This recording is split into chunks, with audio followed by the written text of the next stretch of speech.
Efed Podcast, the podcast exploring our fantasy wrestling hobby, where the wrestling is written, but the characters are real. I'm your host, Mikey Unlikely, and I'd like to thank you for joining us here on the Atomic Dropcast Network. What do you guys think of that new Efed Podcast theme song? That's an original work made just for us here on the show. Shout out to Brian, the Fed head for DefianceWrestling.com, for making that happen. Now we don't have to worry about the YouTube hitting us with that copyright infringement on every video we post. That's been going on for quite some time. Speaking of Brian, I want to let everybody know and take the opportunity. Brian will be joining the Efed Podcast in an official producer capacity moving forward. Episode 17 that you're listening to right now is still self-produced by Mikey Unlikely, myself, but moving forward, Brian will be the mastermind behind the mixing. So, looking forward to that. I've been working with Brian for quite some time, as many of you know, over at AtomicDropcast.com, your weekly knee to the ass bone for your ear holes. Check that out. But this week on the show, we've got the EWC's own President Mac on the interview. Jacked up for that. Guys, check it out. I know his Fed's excited. I hope everyone else is excited to hear from the Fed head, whose Fed has been open for 20 years. That's pretty crazy.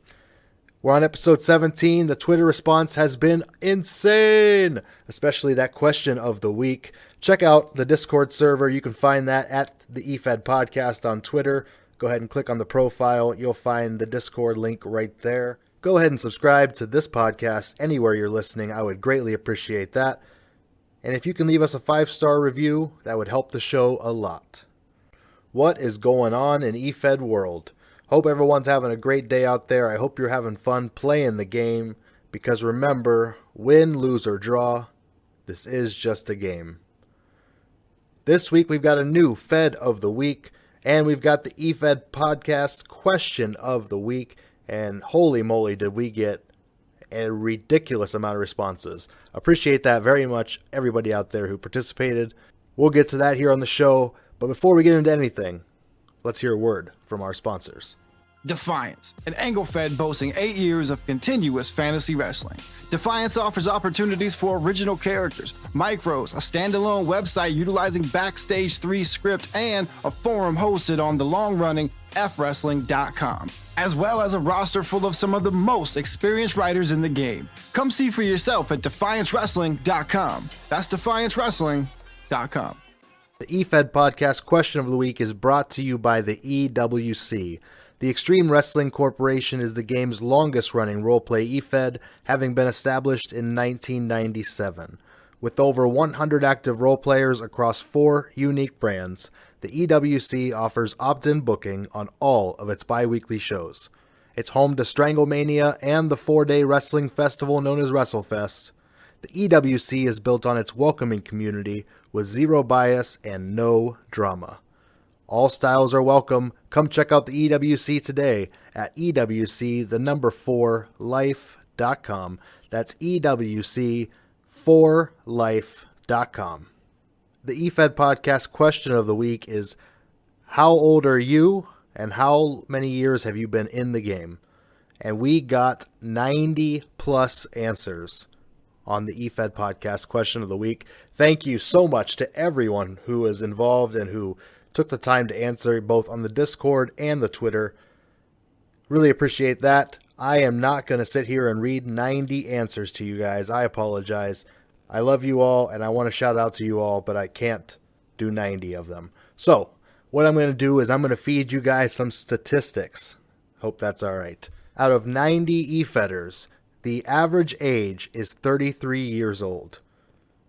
That's a little higher than I expected, to be honest, but when I take a look at the landscape of who I'm hanging out with and who I'm talking with, most people are around that age.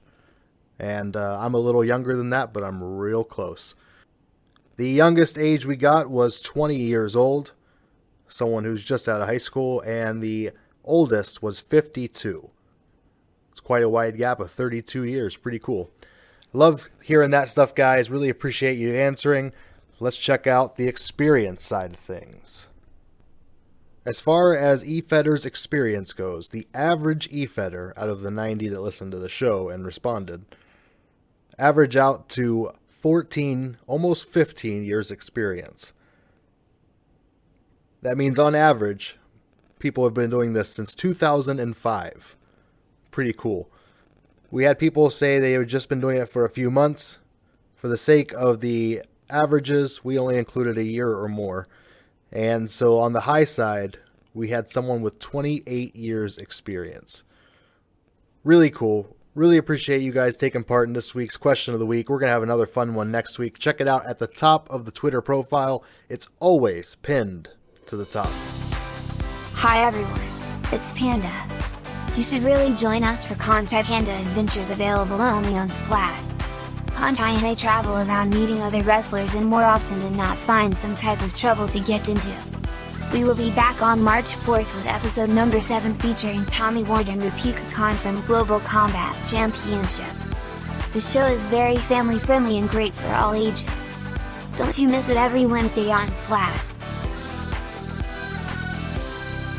Alright guys, it's time for the Efed podcast, Fed of the Week. This is a newer segment where we highlight a Fed that's out there, check out the website, review some of the aesthetics, and check out some of the roster. So this week's Efed podcast Fed of the Week is 5 Boroughs Wrestling.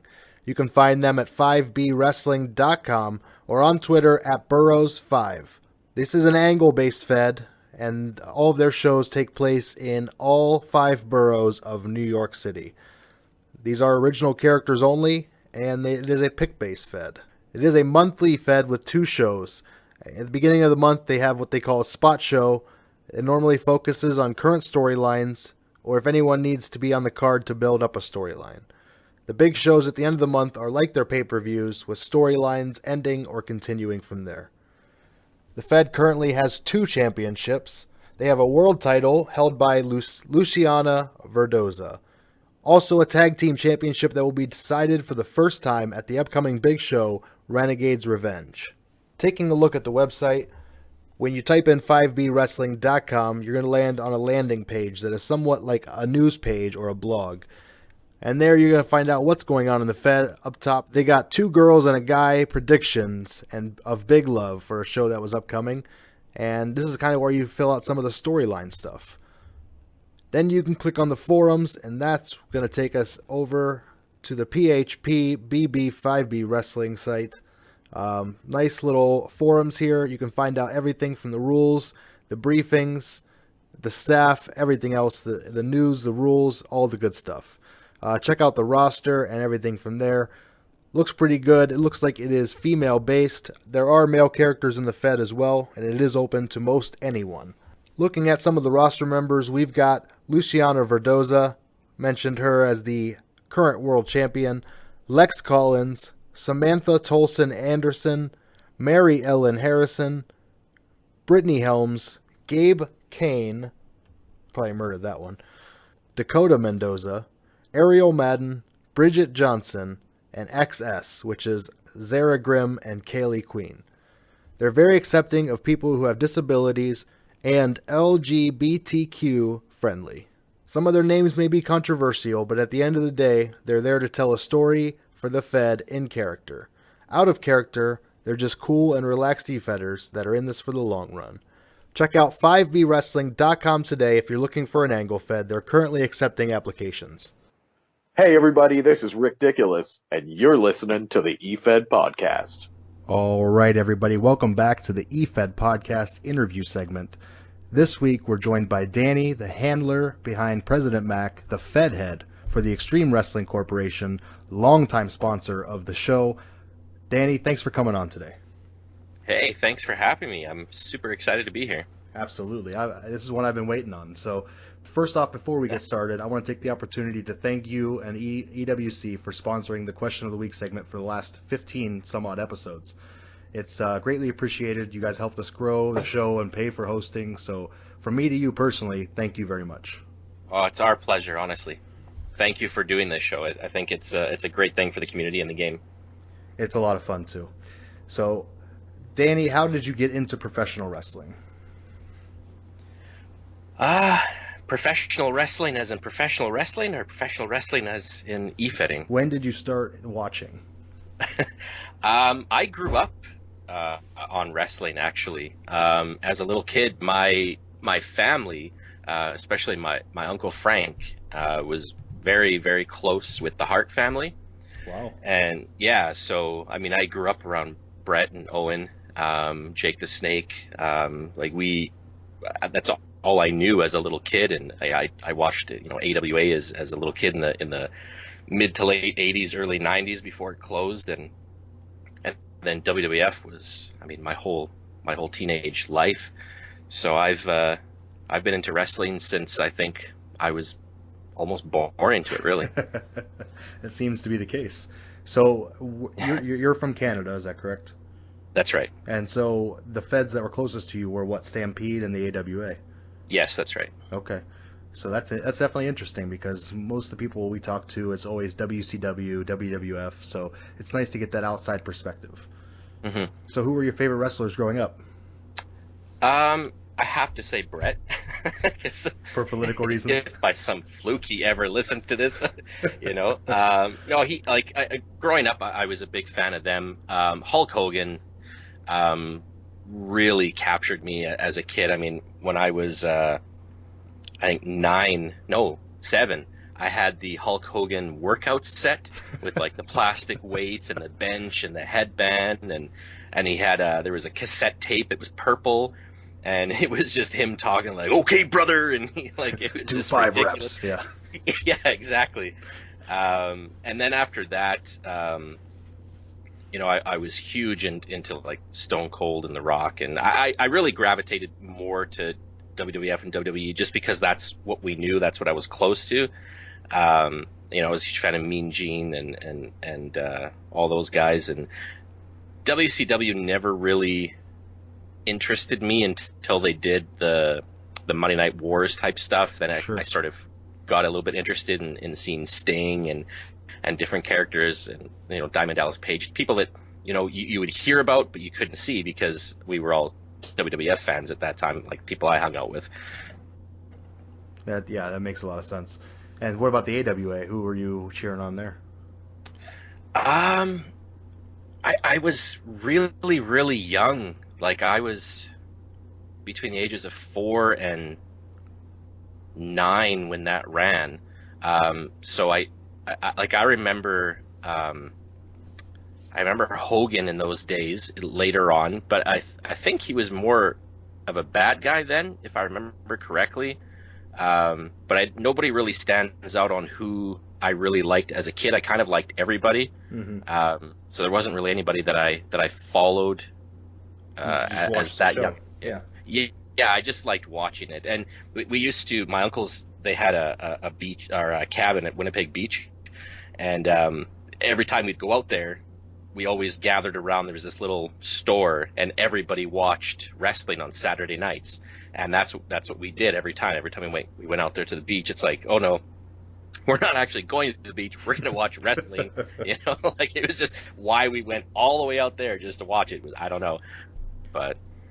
So when and how did you find e-wrestling then? I was 14 years old when I stumbled onto e-wrestling, which was 1995. Yeah, late 95, early 96. No, late 94, early 95. I was in school, and I was in a media class, and a few of my friends were on the computer, and they were playing some game, and I was like, "What are you guys doing?" And they're like, "Oh, it's this online wrestling." I was like, "What do you mean online wrestling? What is this?" And they made their own characters, and at that time, our pick bases were ourselves. Nobody was really using other characters. It was ourselves, and so I was like, "Well, I'm this scrawny kid. Like, I'm not gonna. This is weird." And so I kind of I just picked some generic mask and wore it, and then that was my character to start off. There you go. But that was my introduction to e-fedding, and it was one of those things that the second I posted my first role play, I was completely addicted.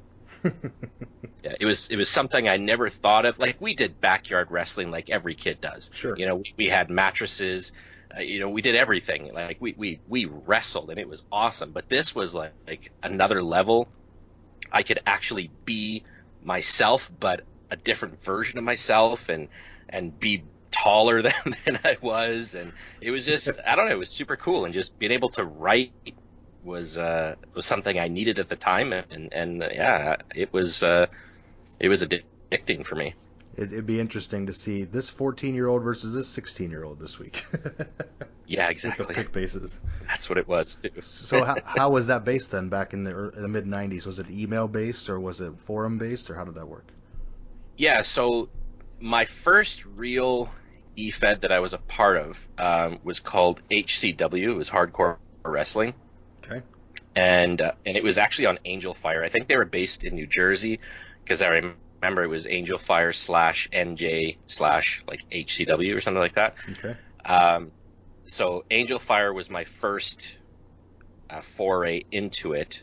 They had forums then, and from there they had affiliate links. It didn't used to be logos back then. People just linked every other EFED that they could. And I did some email e-fedding back then. There was that one. It was like Game Facts or something like that. Yeah, Game Facts is sweet. Yeah, FAQ or whatever. Yeah, I did that a little bit. I kind of basically whatever I could find, I wanted to try. That's awesome. It was like, yeah, like I really wanted to get the full experience of everything that was available to me. Game Facts is a throwback. That one stopped me in my tracks because I used to scour those forums. Oh yeah, that like they were insanely popular. Yep. And then there was the MSN groups and the AOL groups, and there was a lot of different ones. Sure. So when you first started, was it you said you created your original character? Did you ever get into the real character EFEDs, or did you strictly stay original? I tried to do the character ones. I found it to be really difficult to find a place that I could be a character that I liked, because everybody took all the popular ones. So, you were stuck with like Doink the Clown or something. Like it was just, like there was no feds that had like any characters I could be. And I liked it. Like growing up, the video games that I like, the sports games that I like, are the ones where you get to create your own character and you get to follow a career. Mm-hmm. And so that interested me. It was like, okay, what if I did actually become a wrestler and I could actually fight these people, and what would that be like, and what could I draw off for my own life that would propel me into this whole thing? And so that whole idea kind of really interested me. So I guess you weren't interested in playing Quang or TL Hopper. Yeah, no. Well, very good. So yeah. Talk to us about your journey as a handler then. You started in the HCW and kind of hit the high points of where you went from there. Well, it was a mixed bag, because basically what happened is I was in HCW and I started off really, really well. So well, in fact, I got a title shot in my fourth match. Nice. Against the guy that was undefeated, and we tied each other in a match, and so I earned a title shot because I tied him. So it was my fourth or fifth match, and it was their big show, and I got a email saying, the vote is that you won, but we're going to give it to the current champion because you're too new. Oh. And I was like, okay, it didn't really bother me all that much because I was new. I was like, okay, this is how it is. Okay, whatever. And then I get another email after the match was posted from one of the other owners, and he's like, yeah, that's my friend's brother, and that's why we had him win. And so that really put a bad taste in my mouth. So sure. I kind of paused on HCW, and I started asking other people in the Fed, like, is this normal? And they're like, no, like, show us the emails and whatever. And so people were getting kind of upset. And then, and again, I'm 14, 15 years old, like I'm a kid. So I try a couple other EFEDs. It was like EHCW, and then there was like an EFUA, and then there was CWA, and there's a whole bunch of them. And we're finding that it was friends it was always groups of friends that were in all these Efeds. It was like 3 or 4 or 5 people, and they're all friends, and that's who kept winning. Mm-hmm. And it really bugged me, because it's like, no matter how good of a writer you are, you don't stand a chance. The buddy's always going to win, right? Yeah. So then I went back to HTW, and I tried to give it one more push, and my friends from school got really ticked off at me because they're like, you're ruining the game for us, because they know, like, we invited you in and now you've exposed this whole thing, so they are mad at me. So they created this stable called Extreme Wrestlers United, and they wouldn't allow me to join, and they were really jerky about it. So I was like, you know what, forget this. So I made the EWC, which is Extreme Wrestlers Corporation, like a little spoof off their EWU. And so my whole plan was, even if I never got to roleplay again, I wanted to make a place where I didn't have an agenda, where no outcome had anything to do with me or what I wanted or anything. Or your friends. And yeah, and it would be a place where you would be judged as fairly as humanly possible. And in the early goings of Efedding, there wasn't a whole lot of character development. It was mostly just trash talk. It was promo shoots. Mm-hmm. You know, you stand in front of a camera, there's Mean Gene in, like, you know what I mean? Like the old school, and you just talk about what you're going to do. And they were shorter role plays, but we wrote a lot more of them. You know, if there was even a limit, but it was usually like 3 role plays at least. So there was always that back and forth element. And so in going through all these Efeds and seeing that there's no outline on how to actually win a match. It's literally, I liked your role play better, you won. Yep. And I was like, well, how can you ever succeed in the game if you don't have anything to follow? So to my knowledge, I was one of the first ones to have an actual outline that, okay, you need a little bit of character development, you need to talk about your match, you know, there has to be that relevance, you have to talk about your opponent, there has to be an element of trash talk, and, you know, I put points, you know, that if you talk about this, it's worth so many points, you talk about that, it's worth so many points. And when I opened it, so this was March 1st, 1997, that's when I opened it to accept members, and then April 8th, 1997, that was our first ever show, Monday Night Brawl. And we aired our first show, we had 8 people on the roster, and by the second week, we had 30. Wow.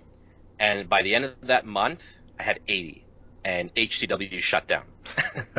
So it became very clear to me that it was like, okay, so something was obviously missing from this hobby. Yep. And now I've got to build on what I thought was just going to be a few people having some fun. I got to build on this and make it available to everybody. Now you're the unbiased wrestling group. That's basically what we were, yeah. That's awesome. And it's a great way to open it up to other people, and kind of, like you said, it grew exponentially so quickly. Yeah. It's awesome. So yeah, basically you were a handler from 94 to 97, and then Fed head ever since. Well, yeah, so what happened was right away I became a Fed head, probably for the first few months or so, and then it became a little bit overwhelming because, you know, I'm in school and I'm really young, and I was going through a tough time in life as well. And so I sought out people that I could trust that would judge fairly, and I basically laid out and said, okay, this is how things have to go. This is how you have to talk to people. You have to be respectful. You have to be nice. No matter how much somebody ticks you off, please answer kindly. Like, it was just my whole thing.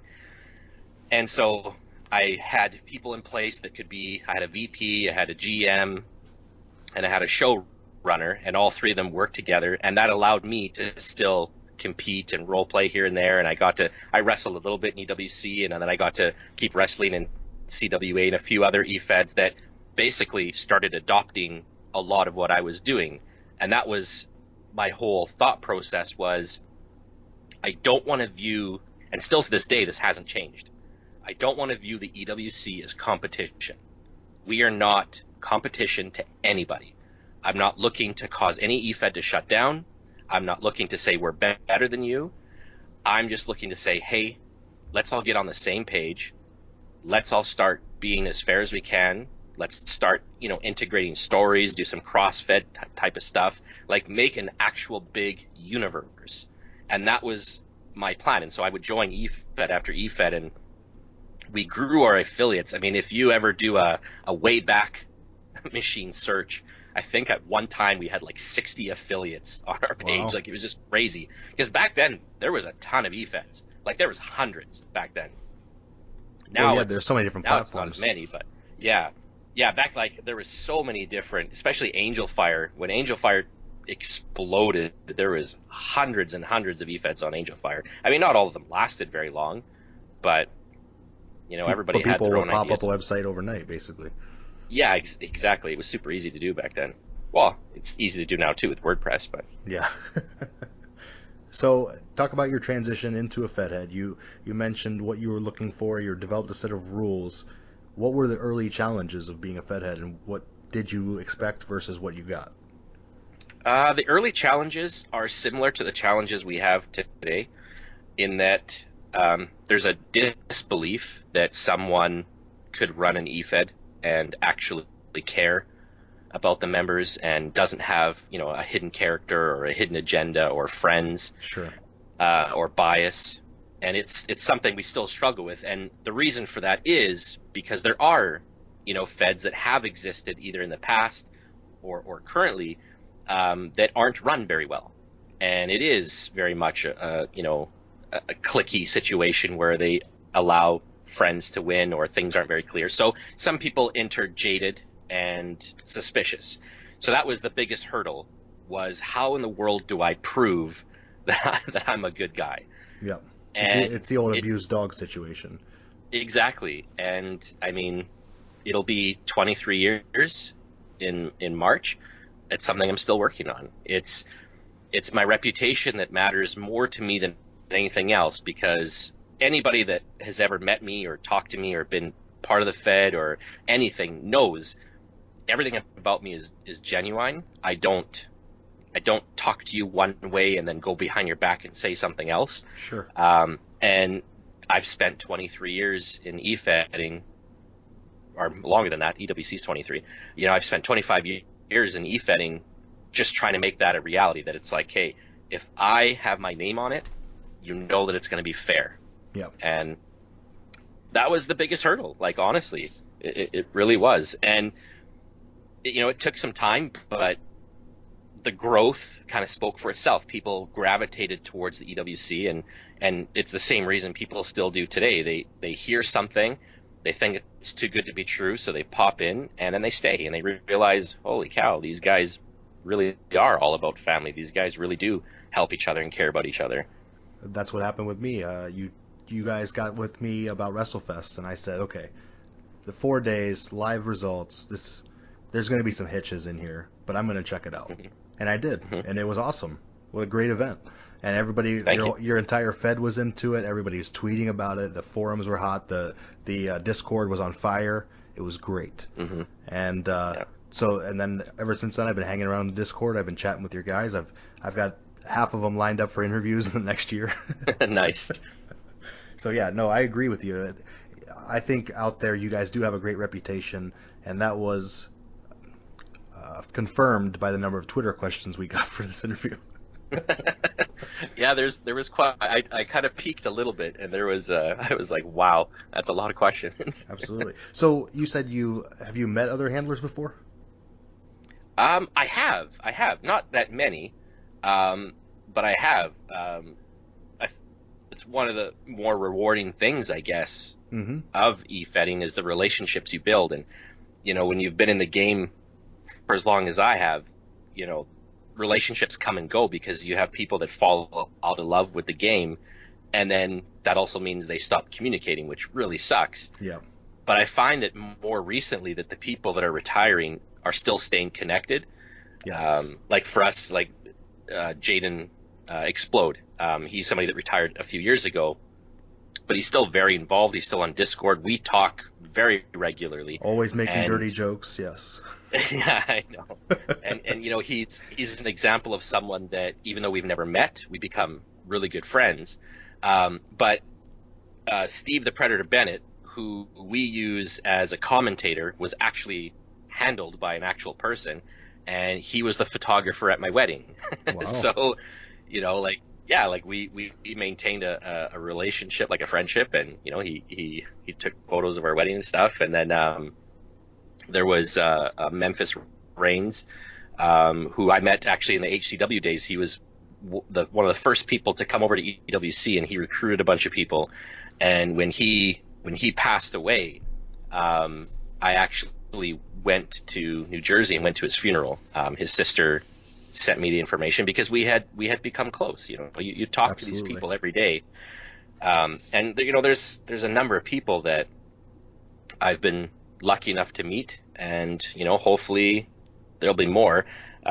It's surprising that two people that were huge in e-wrestling, I don't know if you remember them, SWA, the Sedition Wrestling Alliance, they were formed out of the EWC, Rev and Gladiator, and they were a huge tag team. They're members of our Hall of Fame. They're brothers, and they both live in my city, and I've never met them. Wow. And we've known each other in the hobby for so long, but we've never actually met, which is super bizarre because they probably live pretty close to me, I would imagine. Winnipeg's not that big, but yeah, it's pretty cool. I had created relationships with all these people. I've met quite a few handlers. I also had 2 Efeders at my wedding. Oh, nice. So one guy came in from Chicago, and another buddy came up from South Carolina. So yeah, it's the relationships you build. They are your best friends. They are great people. They are people you talk to more than your real friends almost. For me, it is that way, actually. Yeah. When I was younger, I would probably say that was almost embarrassing, because it's like, your online friends are closer than your real friends.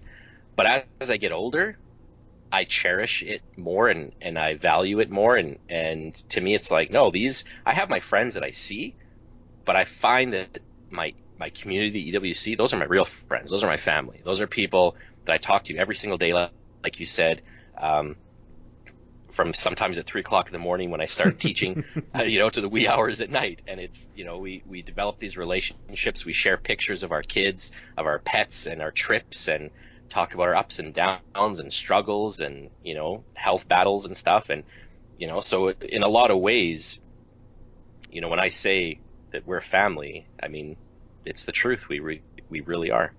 Absolutely. So Danny, why should people join the EWC? Why not? No, I mean, like I said, we don't view ourselves as the best or a competition. Yes, we're one of the longest. To my knowledge, we are the longest running Efed in history. But the main reason is that we are an Efed that is community first. So we realize that we are in a game, but we are community first. And what that means is we help each other. We care about each other. If you're someone who's new to the game or doesn't have as much writing experience, or if you're someone that's been in the game for 20 years, everyone's welcome and everyone's welcomed. And we don't have any drama or bullying or anything. None of that's tolerated. If there's ever any sort of discrepancy or anything that has to be questioned, it's always handled respectfully from the side of the staff and the members, and it's never in public. We don't go into Twitter wars with people and bash people. It's all opt-in booking, which is really, really nice. Yes. And so basically, for those who don't have opt-in booking means you do not get booked unless you opt in. Unless you say, hey, I want booked. Exactly. And we ask you, do you want to be booked in singles or tag team? So you're not being forced into a tag team situation. I know some people don't like that. And we don't book you if you can't be booked. And if for some reason you no-show, you're unable to role play, we don't steamroll your character. We still give your character a respectful loss if your opponent did show up. We don't believe in destroying a character on screen. Even if you leave in a really bad way, or if you get fired or banned or whatever happens, we'll still write you off in a respectful way, because we believe that you spent days, weeks, months, years, decades creating this character, and for someone to get upset that has a little bit of power, he or she can destroy that character that you've built, and it's like, well, how do you respond to that now? You know, you're no longer a member of the Fed. How do you bounce back? So we're extremely respectful. We believe that, you know, we don't burn any bridges. So I mean, we cater to every kind of really style that you can imagine. Well, that's what I was going to get into next. You got 4 different brands. Yes. And each brand has different writing rules or limits and lengths. Yes, like Brawl and Rampage are basically even as far as what they do. It's just, do you prefer Mondays or Fridays? They're both no limits.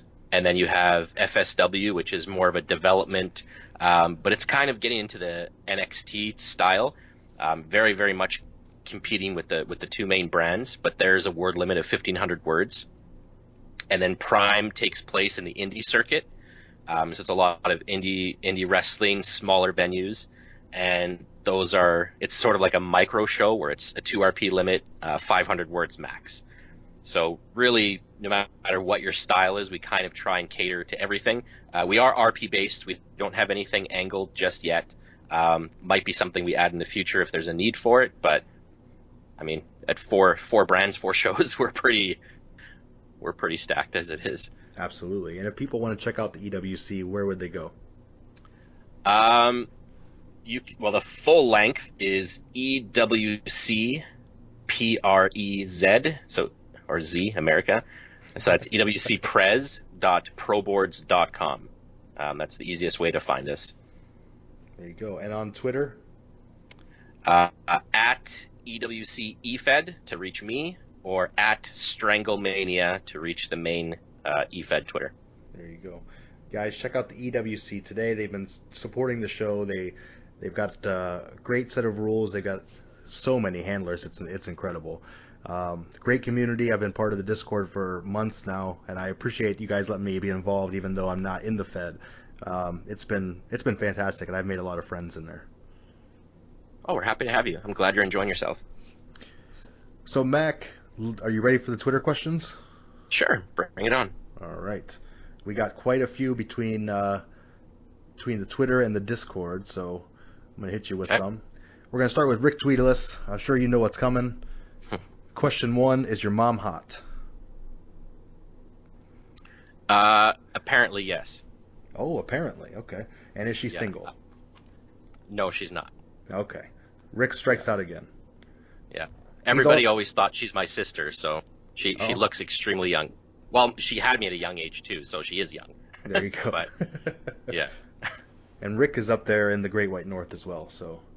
Oh, nice. Chugging syrup. I don't know if it's just I don't know if it's just a Canadian thing, but he drinks milk out of a bag, so that's pretty weird to me. Yeah, you know what?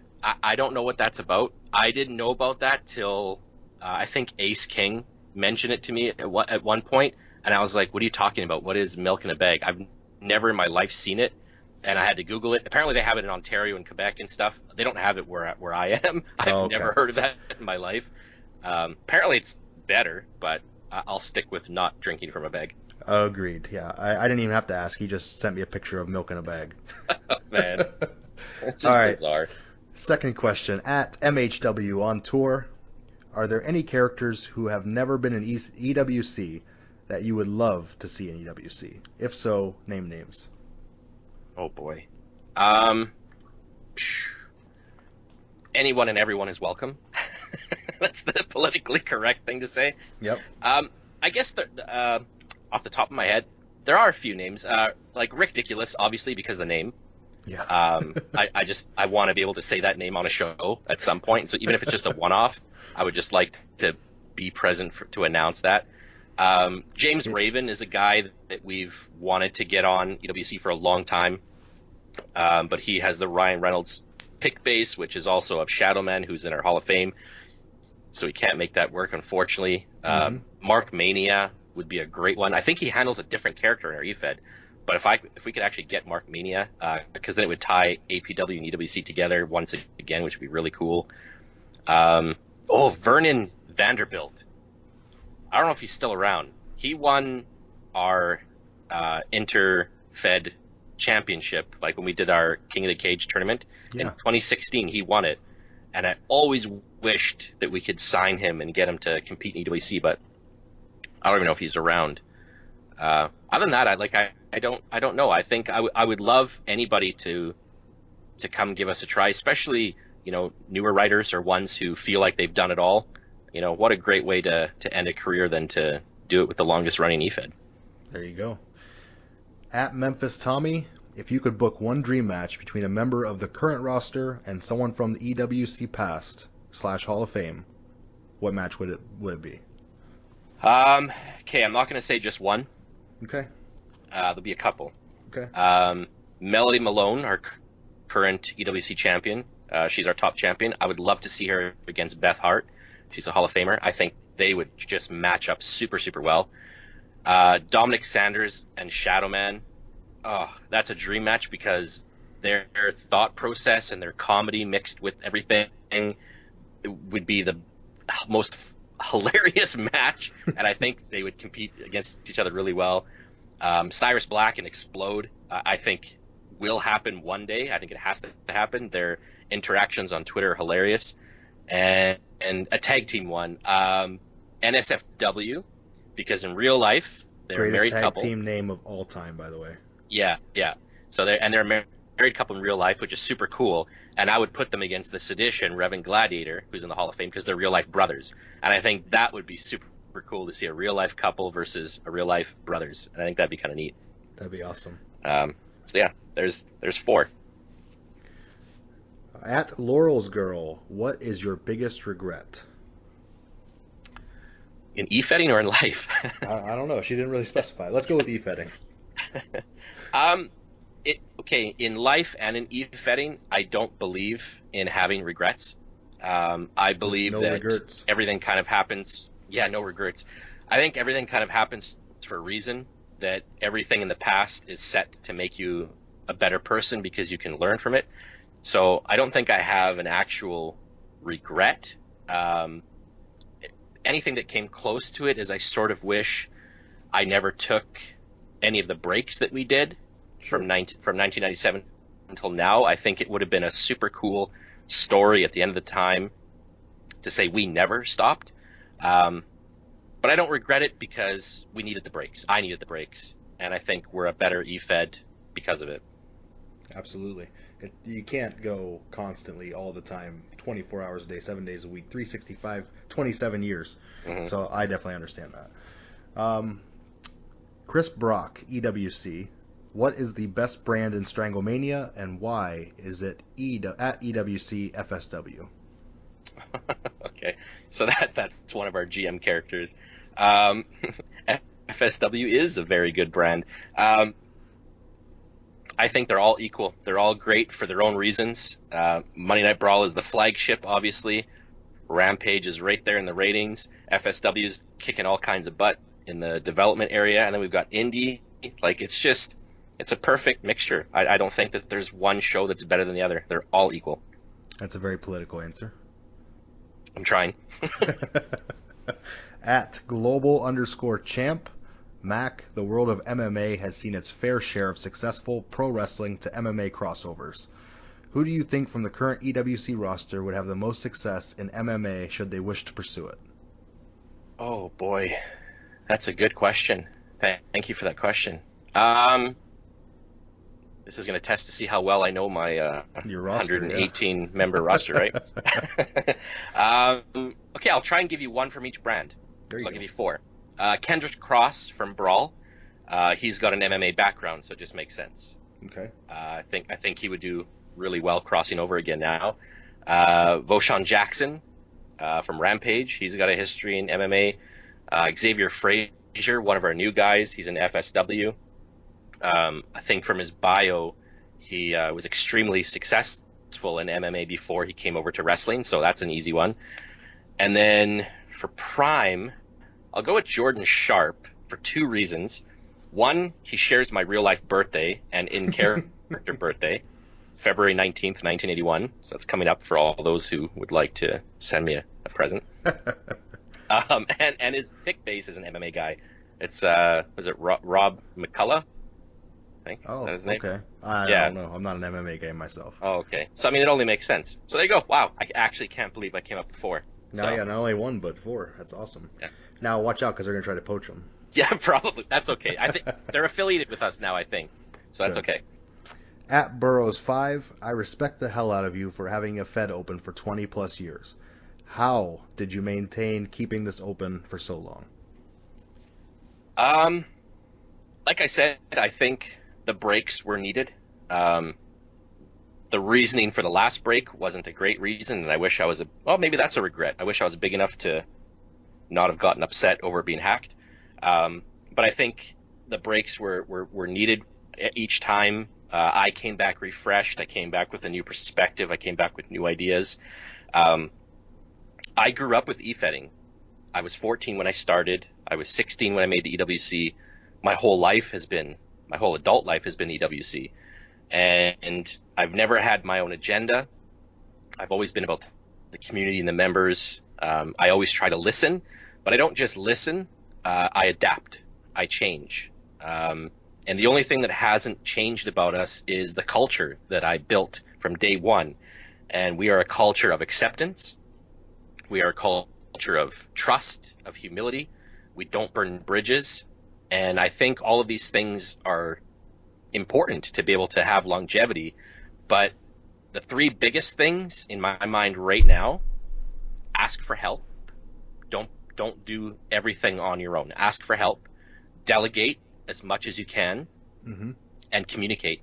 I think the more you communicate with the roster, between staff and roster, the more you guys talk on a regular basis, the harder it is to have a misunderstanding, the less you'll see rage quitting, because when everybody's on the same page, everybody knows what's what. There's no surprises.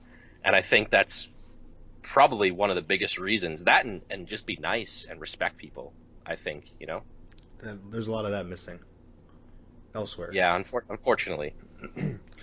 So at Hero High Spot, what do you enjoy the most about EWC? About EWC just itself? Yes. I think the people. I think that's what it's got to be. That's what keeps me coming back is the people, the friendships, the family. I was super resistant on Discord at the beginning, and I kind of begrudgingly just made it because people were having their own unofficial Discords. Yeah. And I was like, whatever, I'll make an official one. And I think it was the best thing to ever happen to us, because while I felt close to people before, I've never felt as close as I do now, because we talk constantly. Like you're part of our Discord, there's always a conversation. I don't think there's ever a time of day or night that at least 2 or 3 people aren't on. And I think that's the biggest thing is just these relationships. And the writing has changed so much that it keeps things interesting. I love reading. I love being involved and giving feedback now. It's just, I think that'd be it. Yeah, it's great, the availability of these Discords, the Skype chats, the things like that have happened in the game recently. Even walking in between meetings today, I'm sitting there checking Discord and jabber-jawing with people. It's so much fun. Yeah, it's true. And no matter what I'm doing, I'm always checking Discord now. Yep. I could be waiting at a red light and I'll be like, oh, I'll pop on and see who's there. It's just, I don't know. It's super cool. It helps us to stay connected in a way we never have before. Everybody gets closer because everybody can talk. Exactly. So, okay, at Kendrick Cross, if or when you retire, would you hand it over to your kids, or would you retire the Fed as well? That's a good question. Never even crossed your mind. No, it has a lot. I would say I will retire at some point. I don't think I have a date yet, but if I'm still in the game 10 years from now, and my son, who would be 14, 15 at that point, if he has any interest, I would bring him on board as fast as I could. He's already really amazing at the arts. Like, he draws phenomenal for his age. So if I can get him taking over our posters and graphics, I think I might be able to continue for another 20 years. There you go. Someone else to delegate to. Yeah, exactly. I will say, if this question was asked of me 2 years ago, the EWC would retire when I retired. Asking me this question today, no.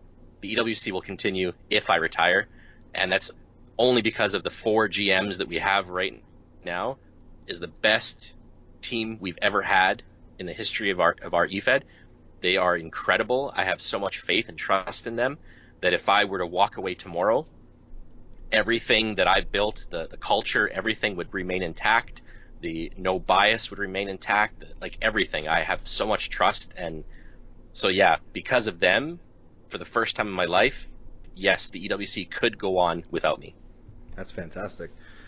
At Ace King EWC, what's been the most rewarding part of 20 plus years in the game? The relationships built. I even have working relationships with people. I just did a logo for somebody today that they hired me for their side project. I just finished their logo today. Like I said, I had photographer at my wedding. I had when I was sick and there was another member sick, Jaden Explode. We bonded over that. So I think that's the most rewarding thing is all of these relationships being built. And one other thing is I started this when I was 16. How many people can say that what they started or created when they were a teenager is still going when they're about to turn 40? You know what I mean? Like it's my rap career flailed. So you were the great white hype that never. I thought I was. Yeah. Never... That's okay. One day. Okay. At Rebel Roads, how do you remain calm in the face of so many handlers with so many issues and problems? I appreciate that reach out, by the way. The main thing for me is I don't burn bridges in life or in the game. I think that at some point you need each other down the road. And if you burn a bridge, the Efed community is very, very small. You know, it feels big, but it's very small. Yep. And we all talk. All the Fed heads, the majority of us all talk. And you know, if something bad happens in one Fed, like we give each other a heads up. But for me, it's a hobby. It's a game, and I don't think anything that happens in the game should consume your life or should make you angry or anything like that. So I try and give respect, even if it hasn't been earned. I still try and give respect. I'll never call someone out or bash them. I try and not let emotions get the best of me. Really, the way that I look at the EWC is the same way I look at running a company, and that how I act, say, talk, react is a direct reflection of the company. No matter where you work, that's the case. You work at A&W, they're not looking at you, they're looking at Mr. A&W, right? Yep. So I'm Mr. EWC, and how I talk or react with somebody will impact how they view the Efed for life. So it's always been important to me that, you know, if it's a bad situation, I'll give it some time, walk away, come back when I'm calm, cool, collected, and again, just always being respectful, even if it's not earned. Just keep showing respect. Kill them with kindness, you know? That's a great way to be. At JFSEWC, we got 3 questions from this one. Now that you've given us a live WrestleFest, what's the next thing you've always wanted to do that you can't tell us it isn't secretly planned already? And can it be presented by Tide Pods? Nice. They always want more, right? Manja. They always want more. I love that 4-day event. Can we have a 10-day event? Yeah, exactly. Yeah. Boy, WrestleFest was huge. That's something I've wanted to do almost since the day I created EWC. A live Stranglemania would be super cool to do. I don't know if I would tackle that this year because it's next month already, but a live Stranglemania would be super cool. A Bash the Beach style show, which we are doing this year, surprise. that I've always wanted to do. We're actually going to do that this year. The EWC network expanding, which it is, that's going to be huge this year. Other than that, the next big thing on the agenda is a real life thing, and that's EWC Con. And it's not like a Comic-Con convention where randoms are going to show up, but it's actually something we're planning to try and get as many members of the EWC to actually physically all go to a place together. Like we'll rent out a room or something, and we'll all meet and hang out for a weekend. That's the next big thing. I think we've got like 8 or 10 people interested in it, and it might happen in 2 or 3 years for our 25th anniversary. So that's spectacular. Yeah. Everybody I know has always tried to do there's always been talk of, hey, let's have a Eat Wrestling group get together. Yeah. I can't get certain people to even talk to me, let alone show up to an event. Yeah. All right, next question from JFS. Do you remember the Great War of Envision Free versus Pro Boards? I do. It was lame. I tested out Envision Free on the side. I never liked it. It worked for a lot of Efeds, but I found that I could customize Pro Boards much more. I found that they accepted HTML and more plugins a bit better. I found it easier to customize. So I tested Envision Free, but we never moved to it. Pro Boards was where it's been at for us for a long time, even though we get the Blue Bear frequently. But do you feel that it would help you or hinder you more as a Fed owner if you kept up with the current landscape of professional wrestling? Oh boy, I might get some hate from this. I don't keep up with wrestling anymore. I haven't for probably 10 years. So I think it does both. I think it hinders me when I write matches that there's a lot of move sets don't recognize and don't know, and a lot of them have changed names from when I was a kid, and you know, certain moves what we called back then are like hybrid moves now, and much different, more in depth, more difficult combinations. So I find as a match writer, it hurts me not keeping up with wrestling, because I start writing a match and then I'm going through their profile and it's like, oh, what the heck is this move? And I have to Google it and watch a YouTube video. So it takes longer. But the benefit is I find that I'm more original. A lot of times, you know, you watch a pay-per-view and it's like, oh, that's such a cool idea. And then you put it in your show and people are like, oh, like I just saw that. Yeah. So for me, it's like if I come up with something and someone's like, oh, you know, they just did that on Raw 3 weeks ago. I'm like, well, that's cool because I haven't watched Raw in 10 years, you know. So I think it helps you be a little bit more creative. But I mean, you could also say it hinders your creativity because you're not seeing what's out there anymore. So I don't know. I think it's 50-50. I don't think you have to watch wrestling to run an Efed, but you should have at least at some point in your life been in love with wrestling. Otherwise, it's kind of a weird niche to be in that way. Absolutely. I'm going to butcher this next pronunciation. At Gartier Kyle. Okay. I'm assuming that's what it is. Well, you could say it depends. You could say Gautier or Gaucher. I didn't say either of those. He'll like. Yeah, no, that's the two you can say. Gautier is very Canadian. We have Gauchers in Canada, but I think he likes Gaucher. Gaucher Kyle. I think so. Long-time listener, first-time caller. I know you've been wanting to pull off the WrestleFest festival for years now. Were you surprised at how well it turned out? And to follow up, is there anything you would have done differently? Thanks for your time. I'll take my answer off the air. Love that. Nice. I think I wasn't surprised that it went well. I was nervous.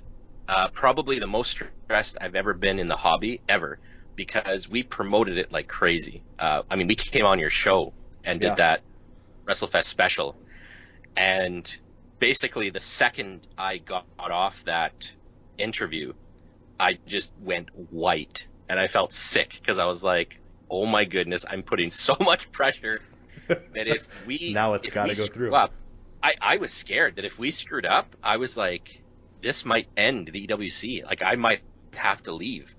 And So yeah, I was really worried, but at the same time, like it was so amazing because there was thousands of guests on the site regular, like thousands. Like we've never had as many people on the forums as we had, like so much so that they crashed pro boards Wow. more than once, and we had hundreds of tweets and mentions. Like it was just crazy. So I was stressed, but what's amazing is that we never stopped posting every 15 to 30 minutes from 10 a.m. to 9 p.m. for 4 days.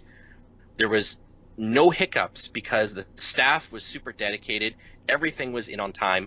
And so I wasn't surprised that it went as well as it did, but I think I was surprised that we didn't have a single issue. I expected at least one. Like I expected something to be late. I expected something to be posted wrong. Something, Right. And nothing went wrong, which, like, It's amazing. There's so many variables. like, my goodness, crazy. And that's the testament to our staff, really. So is there anything you would have done differently, or did you nail it? I think we did it pretty perfectly. I think, you know what, I would have had more of a contingency plan for people who didn't show up with segments. Because what we did is the segments were completely booked, and like I had the slots and people pre-signed up, and you could post a segment basically within an hour before it was supposed to go up, so that you could maintain that whole live thing. Yeah, you could react to what you were seeing. And so what happened was there was 3 or 4 people that no-showed their segments, but because there was like 3 or 4 of us on at the same time all the time, we just wrote stuff on the fly. So no one ever noticed that people who signed up weren't there, because we just wrote stuff on the fly. We made stuff up. We started bringing in Twitter comments, and like we had side interviews going on Discord. I would talk to somebody like, "Hey, I'm going to write you into an interview," and I'd throw them in there, and like it was just, I don't know, it was super cool. So maybe having a bit of a contingency would be good. Oh, I should say, Dominic Sanders, Tony the handler, he submitted like 8 segments. He only signed up for like 3, but he submitted 8 so that if somebody didn't show up, we could just throw one of his in. So that was, we used them all anyways, because we just had a lot of spots that we could just shove stuff in. So that was super cool. Good old Grumpy Tony. Yeah, he'll appreciate that shout out. Yeah, great question from, I'll let you say it. Gartier? Oh, Kyle Gauchier. Gauchier. Okay. At 1% INC, how many complaints did Awesome Newman get from HR? So much so that they quit. So we haven't had an HR rep since. So thank you very much for that. And when are you going to come back? The EWC would love to have you back. There you go. Thank you for the question. _sweet_as_candy. What made you want to start EWC in the first place? And we kind of touched base on that, but go ahead and surmise. Yeah, I think we basically touched on that in the beginning. Basically, I wanted a place that was fair, unbiased, a place that everybody felt accepted, welcomed, where you could improve your writing, grow as a writer, and even if you didn't stay in the EWC for life, you would be part of our family for life. So that was really the gist of it, was just a good, fair place to compete. It's a great way to sum it up. At TDC Mr. Roberts, would you ever collab with other e-wrestling promotions? We've done it in the past. I would do it again in a heartbeat, for sure. 100%. There you go. Reach out. At NAS World Order, what advice would you give the other Fed heads, chairmen out there looking to help further expand and bring together their community? Good question. That's a really good question. Who was that asked that? That is at NAS World Order. Okay, cool. Thank you for that question. That's a good question. So first of all, I would recommend anybody who wants to start an Efed, just to start it off, if you want to start an Efed, make sure that you've been staff in another Efed. Learn what it takes to run an Efed by being staff. I think that's the best way to learn. The second thing to do before you start an Efed is talk to other people who run Efeds, but that have run them successfully. Find out what works from them, and then try and implement that. Now, you've started your own Efed now, okay? Communication is the most important thing in Efedding. That is it. Your graphics don't matter. Nothing else matters. Communication's number one. Your roster needs to know what's expected of them, how they're going to win in your Efed, what's the rules, what's the rubric to role playing. Have it fully explained. Communicate regularly about your results. If you're going to be late, tell them ahead of time. If you're, be open and honest with that. Don't make up. There's only so many family members that can die in a month. So be open and honest about why your results might be late. Try not to have late results in the first place, but communicate. Storylines. Talk about storylines with them. Keep them involved. Don't just have 3 or 4 people being in segments all the time. Try and get everybody involved. Outside of that, be as fair as you humanly can. I know people are going to tick you off. It's one of the hardest things as a Fed head or a showrunner or a GM is when you hit post on a show that you spent 20, 30 hours writing, and within 3 seconds you get a message, why did I lose? Yep. And it's like, man, I just, So respond to them kindly and just say, thank you for asking. I'll get back to you in 24 hours, right? Give that space, but acknowledge that they sent you a message. I think that's super crucial. Always be respectful to your members. I think as a Fed head, if you want to exist more than 3 to 6 months, you need to be respectful to your members. Don't poach from other eFeds. I think that's super shady. Don't do that. If people are looking for an eFed, they usually post it on Twitter. You can recruit on Twitter. I do it a few times a week. I post, if you're looking for a new opportunity, here's what we have. I recycle it. I just use a different GIF every time, but I recycle the same message. And we've never had less than 100 members active on our rosters in probably 5 years. So that's a great way to do it. Another great way to advertise is the Efed podcast. Exactly. If you can get yourself an ad on there, I heard there's like this Efed that are being dicks and they won't give up a certain sponsorship. But if that ever becomes available, jump on it. But yeah, those are the main things. Don't compete with other feds. Work with them. Talk to other owners. Find out what works for them. And most importantly, along the lines of communication, is listen to your members. If something's not working, they're going to tell you, and be willing and open to change. And okay, a couple other things. Sorry, this is going to be a really long answer. No, go ahead, man. Please don't have 10 championships when you open the doors. Okay, meet the need of your roster. People who come to EWC, they're like, oh man, they got 4 brands and they've got 9 titles. Because we've met the need of our roster. We started off with 1 show, 3 titles. We expanded by the need of the roster. People wanted to have a word limit. We added a word limit show. People wanted a micro fed. We added a micro show. So meet the needs of the roster. Don't start off with 10 different shows and 20 different titles and then have a battle royal on your first show where everybody fights and wins a title. I don't know if you remember, in the late 90s, early 2000s, when a new Fed would open up, they'd have this big battle royal, they'd crown the world champion, and they'd quit. So somebody would go in, win a title, quit the E-Fed, and then join another Fed. They're like, oh yeah, I've got 6 world titles, but because they went in one match and they won the titles, and it just deflated the E-Fed, the roster. It diminished the value of the titles. So yeah, don't do that.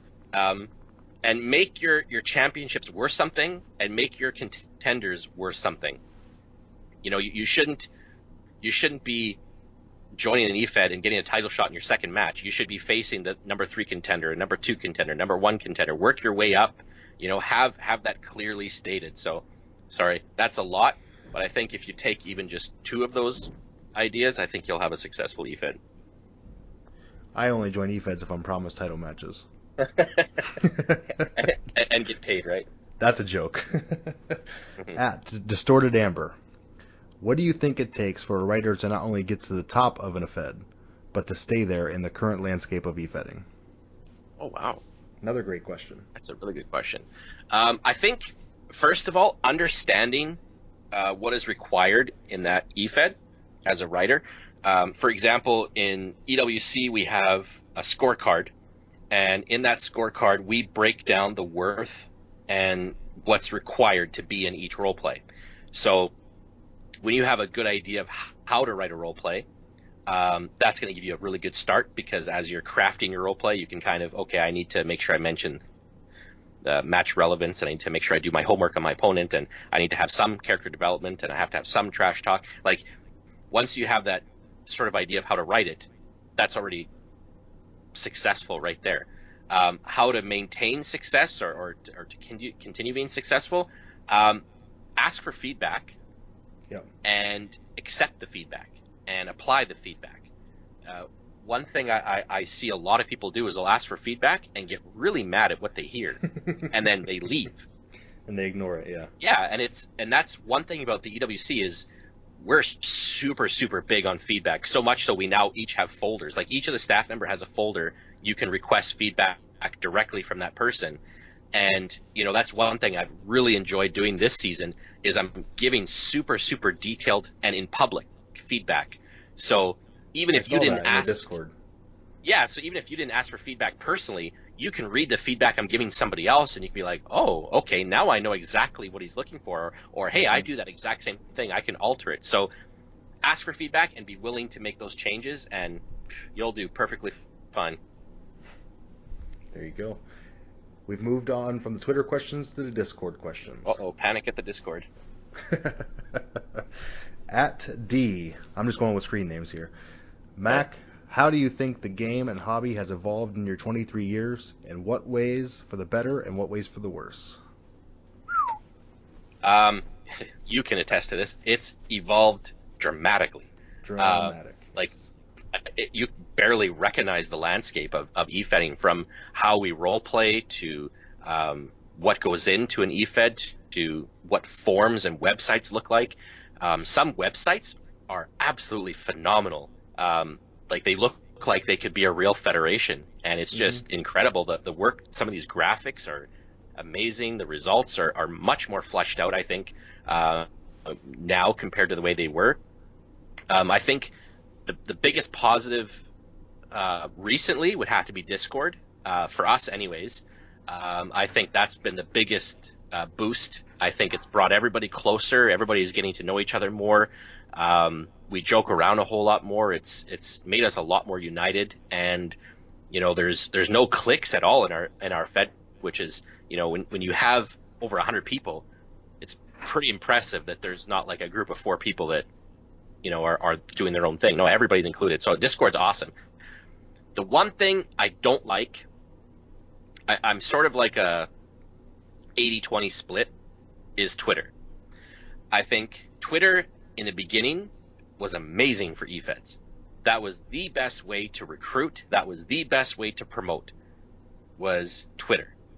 But now I find that it's toxic, just very, very, very toxic. You have groups of people that all they do is attack others, and they try to get other feds closed, and they try to get people to quit, and they try to find out personal information about them to make fun of them, and they make multiple accounts, and it's just become really, really toxic, which is super unfortunate, because there's a nice small group of people who make some awesome character development stuff on Twitter, and it's hard to go through it, because I'll sit there and look at my feed, and it's like, okay, here's an argument, and here's an argument, and oh wow, I don't want to see that, and here's some naked pictures, and then it's like, oh, okay, cool, here's some character development.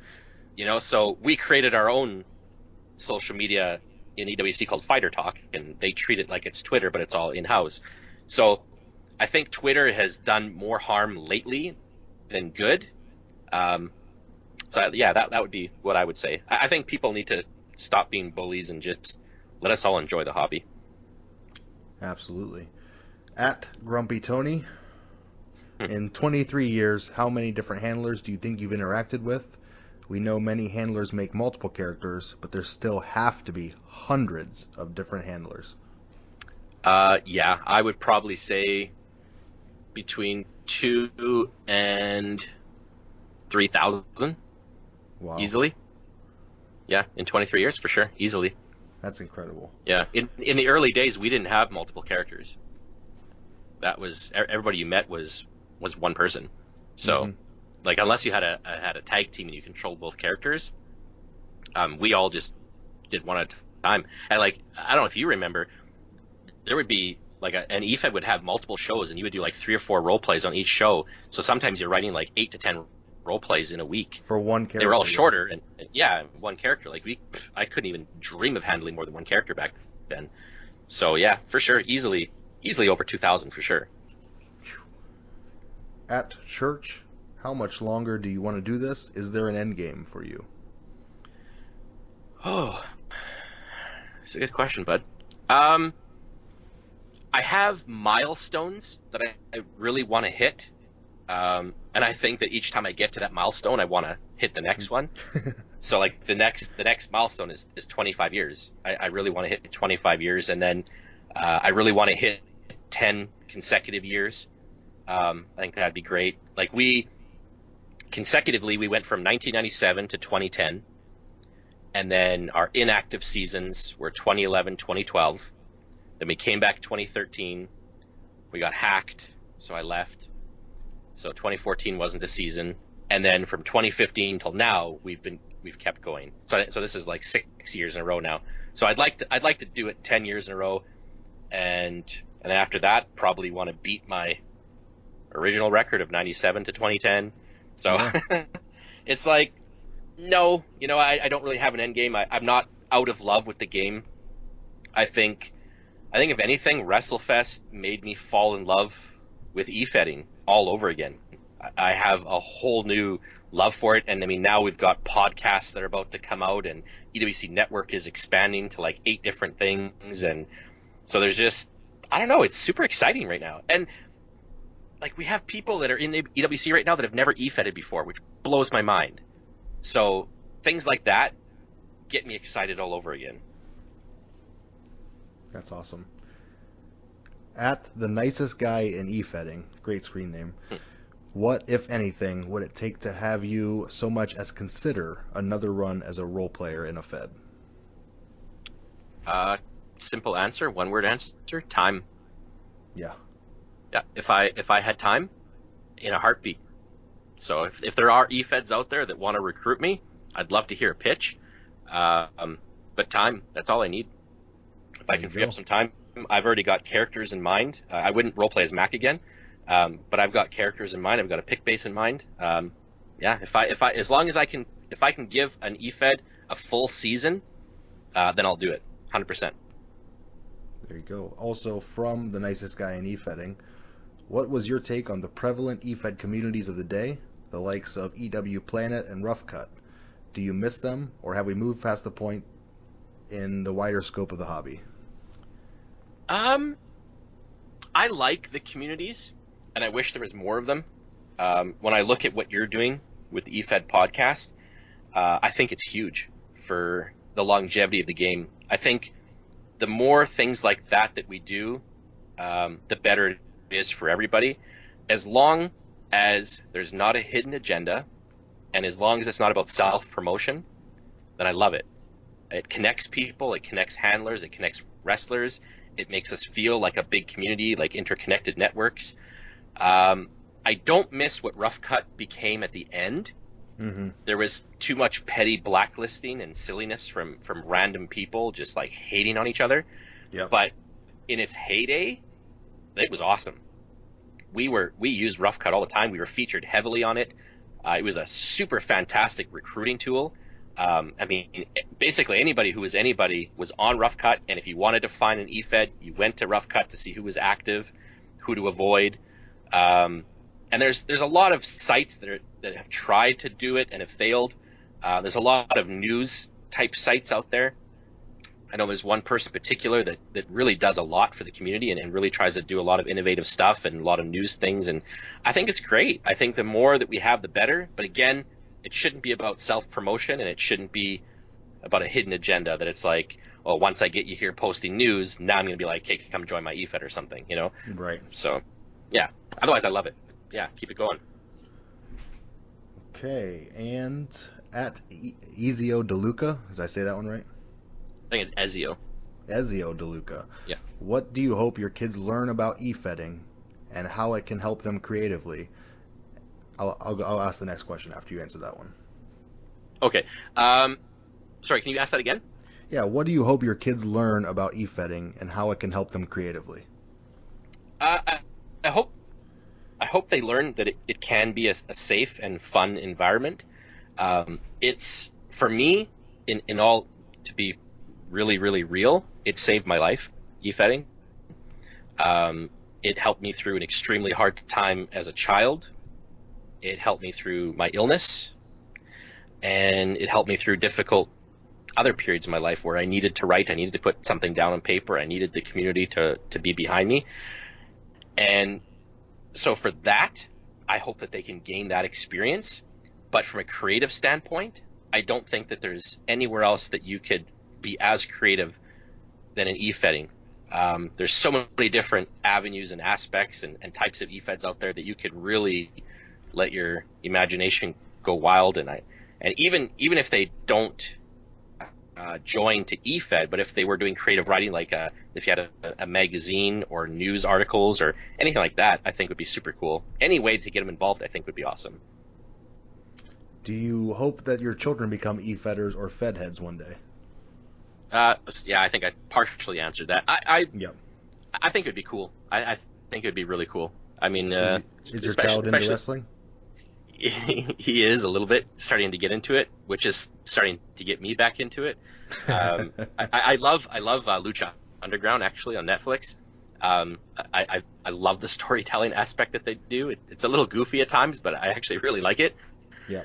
And yeah, like he's starting to like it. So I think it's getting me back into it, which is, win-win for everybody, I think.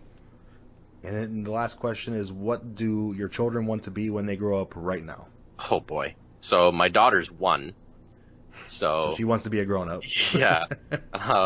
She can say "Okay, Google" now, which is super freaky.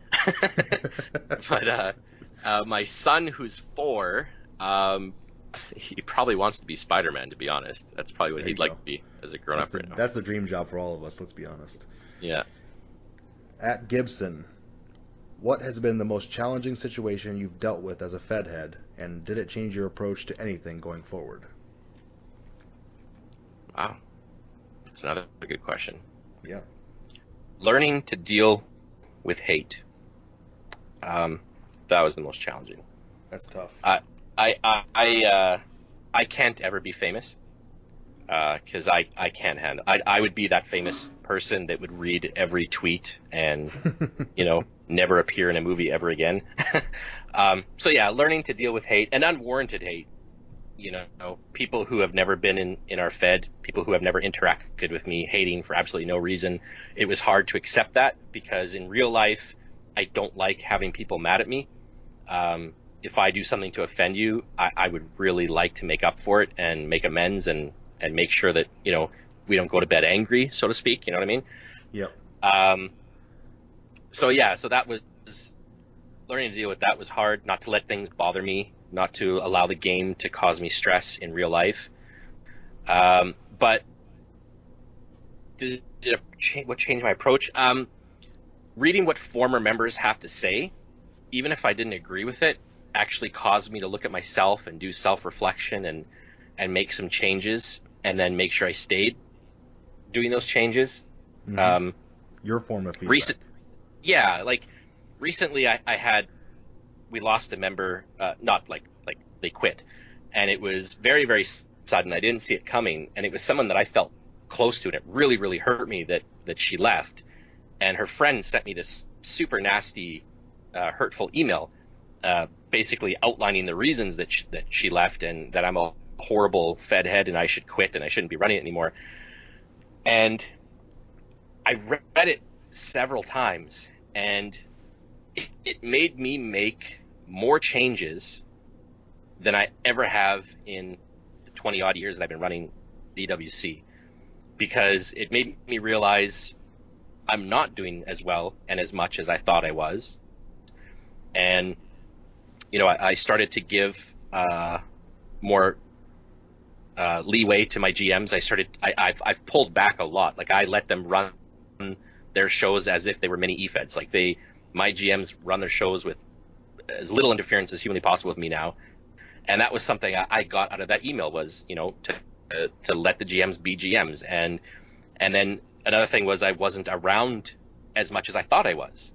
So now I became a presence on Discord that I'm on all day, every day, so I would say, yes, I did change my approach dealing with the most challenging thing of reading hate and reading the thoughts of ex-members. I think that even though it was hard to read those things, and even though some of it wasn't true, some stuff was true, and to accept it and make those changes and stay on top of those changes. There you go. Good answer. Good question as well. At Prime, if it's not already been asked, how much would you say e-fedding has changed since EWC opened? Oh, yeah. Night and day. Like I said, I don't think I barely recognize it anymore. My same fundamentals are there. The culture I built in EWC is still there. But that's about it. The writing's changed. The landscape's changed. Twitter's changed the game. Discord's changed the game. We've got amazing websites and stuff now. No more Angel Fire with 17,000 pop-ups every time you click on a button. So there's been good and bad things. But I would say if you went back in time and logged in 1995 and then logged in today, it's completely different. Yeah, it's changed night and day. Yeah. And finally, at Mikey Unlikely, what can we expect from the EWC in 2020? Ooh. Can I drop some announcements then with that? That's me teeing you up. Oh, okay. I was gonna say, like, that's a nice segue. Yes. Yeah, like we have a lot we want to do this year. One of the big things is expanding our EWC network. So we're going to be doing stuff like EWC Now, which is going to take people up to the minute on what happens on shows, recaps, things like that, in written form. I'm starting my podcast, hopefully in March. It's called One on One. So it'll be President Mac one-on-one with, and then my guest. Yep. And that'll be all out of character conversations with handlers, mostly within the EWC. I'm not going to, impede on what you're doing. And then there's Backstage Pass, which is a podcast between me and my staff. So myself and the 4 GMs, we're going to try and do a regular podcast that basically recaps what we did, what everybody can look forward to, what goes into building a show, things like that. Kind of give like a little bit of a backstage pass, as it were, into like inside baseball, what it takes to run our shows and what we do and our thought process. And then there's EWC Undisputed. EWC Zine is coming back, our monthly magazine. Elite 15 is still going. So there's that. As far as things I can announce that nobody knows until I'm telling them on the show, I guess. Stranglemania 15 on March 30th is going to be in Los Angeles at the LA Memorial Coliseum. And it's going to be live. You're doing it live. Yeah, we're going to go live. So there you go. Nice. Now I'm committed to it.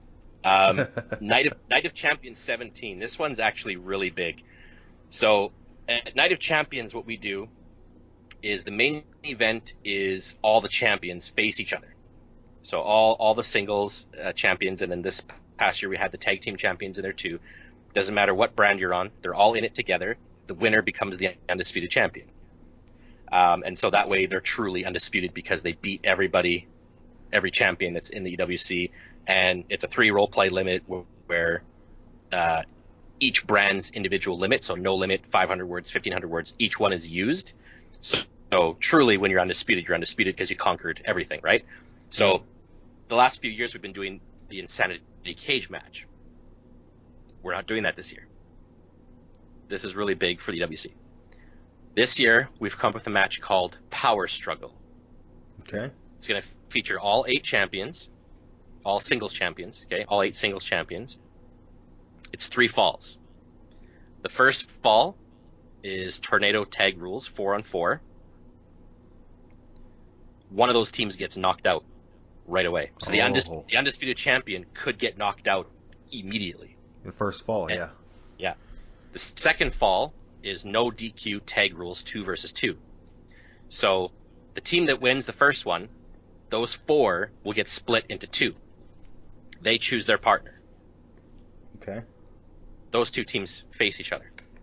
With the elimination. third fall, elimination. The third one, ladder match, 1 versus 1.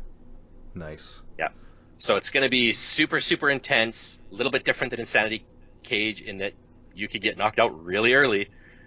And the way that we're going to do the match is, the way the teams are going to be set up is everybody from every brand will be represented in the second round, basically. So it's not like only one side will, like all of Brawl and Rampage or all of FSW and Prime. It's going to be properly done that each brand is represented carefully. So that's super, super huge within the EWC.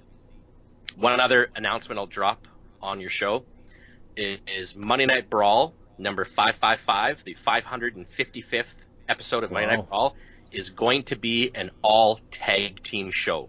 No singles matches, all tag teams. The tag titles will be on the line, so tag team champions, you're in the show no matter what, and it's going to be a tournament.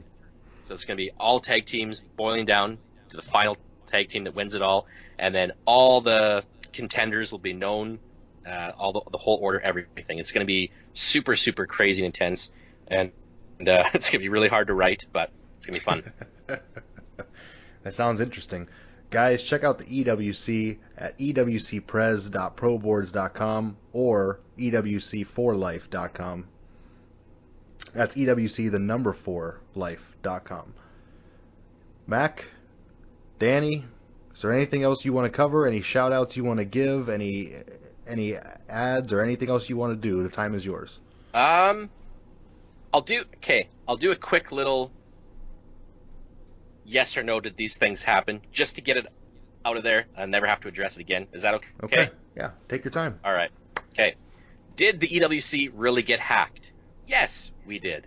We did get hacked. The person that hacked us actually came forward on Twitter years later and admitted they did it. Not only did they hack us, they made a fake EWC Twitter account. They made a fake EWC Pro Boards account that still exists and unfortunately pops up on Google search higher than ours pops up, which I don't understand. Oh, no. But yes, we really did get hacked. They didn't delete anything. They just hacked into my admin account and moved our status so that nobody could log in. So it said like under construction or something, but ProBoard said nothing was ever deleted. So yes, we really did get hacked. Was I actually involved with Manifest Destiny? So Manifest Destiny was a global tournament put on by somebody, I don't know, and they were supposed to pay the winners of the tournament, which apparently they never did to this day, as far as I know. I was invited to be a guest judge and was never allowed to judge. Every time I asked what match am I judging, I kept being told, oh no, we don't need you.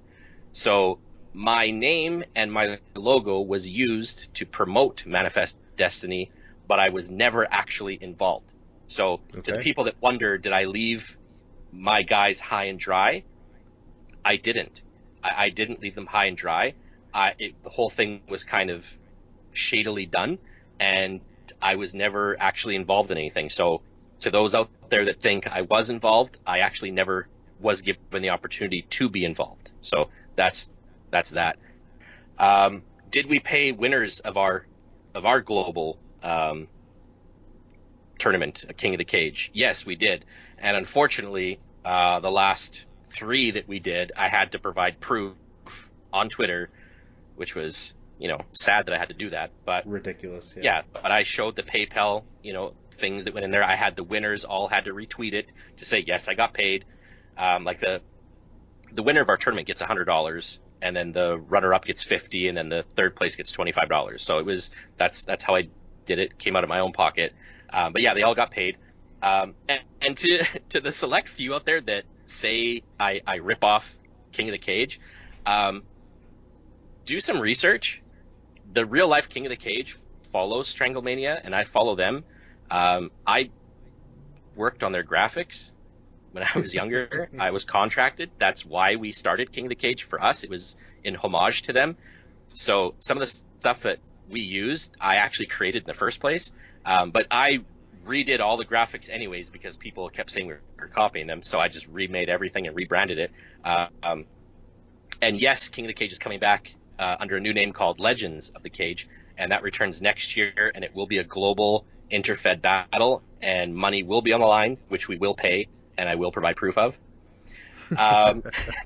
Two more things here. If you've been around since 1997, why is this only season 21? Because we closed shop a couple of times. We've never claimed to have been open this entire time. That's why in March, on March 1st, we will turn 23 years old. That's the birth year, so that never changes. You don't change how old you are. So in March of 2020, we will be 23 years old, but it's our 21st season because in 2011, 2012, and 2014, we were not active, but from 97 to 2010, 2013, and 2015 to today, we've been active. It's all documented on our forums. It's all there for you to see. In character and out of character. We've never pretended that we've been open this entire time. So just so that that's clear. And finally, there's one person hanging on to this, so I'm just going to address it once and for all. Why did Titan, a non-member, get a title shot back in 2016? Truth be told, it was a great opportunity for us. Titan was a huge name. At that time, everybody knew who Titan was. He had a huge history in Efeding. He's been a lot of Efeds. He's been super successful. So he was putting a title on the line from the Fed he belonged to, and I guess it had shut down, and he still had the title. So he's putting on the line against our guy who was Explode, and it was never going to be that if he won, we would lose our title. The plan was if we won, we would absorb their title because they were closed, and if he won, instead of taking our title, he would accept a contract to be in the EWC. So it wasn't angled, like there was a reason either way if he won or lost what would happen, but it was never we chose him over more deserving people. It was just a great opportunity that came up. It was a great story, and our guy won in the end anyways, so I mean it didn't hurt anybody. So that's that story. So that's why he got that shot. It was just a great fun story to tell, great opportunity. And the title never would have left EWC. I never would have let that happen. So that was the plan of the whole match. There you go. So, yeah. There's a rundown of the extra questions. Yeah. Other than that, thank you so much, everybody, with all these questions. That was unbelievable. I appreciate everybody so much for sending these questions, for supporting us for so many years. I love the Efed community. I cannot stress enough. I don't care if you hate me or you hate the EWC. I love you. And if you're a former member who left because you didn't like me or the way I did things before, I implore you to give us a second chance. I think you'll like what we're doing right now. I think you'll like the owner that I've become. And to those who have never actually been a part of our Fed and who hate me for no reason, that's okay. You're allowed to. I don't hate you. I respect you. I appreciate your comments. I read some of the things you say. Some of them are really mean, but that's okay. You're allowed to have your opinion, and I appreciate it, and I respect you all. There you have it. All right, Dan, thank you very much for coming on the Efed podcast this week. We really appreciate your time. This was a great interview and great perspective. Thank you. I really appreciate being on. This was really fun, and once again, thank you for doing this for the community. I think it's a really good thing, and I love hearing the handlers' point of view and getting to know them better. So thank you very much for what you do. Absolutely. And thank you for what you do, and thank you for supporting the Efed podcast all these weeks. Really appreciate that. All right, guys, catch us again next week here on the Efed podcast interview series. All right, everybody, that's going to wrap us up for another edition of the Efed podcast. Want to thank Danny for coming on the show. Really appreciate him taking the time and telling us all about the EWC and answering a million Twitter questions. Want to thank him as well for being a sponsor of the show, the Efed Podcast Question of the Week. Thanks to the EWC for sponsoring that each and every show.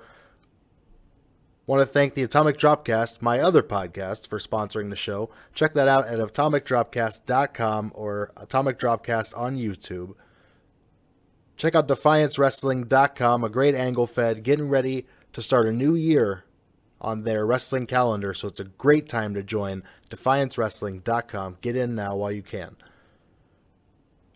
Everybody else, thank you for listening. Thank you for supporting the show. Greatly appreciate it. Got some big news on the horizon. We're looking at some Efed podcast merchandise. We're looking at starting a Patreon.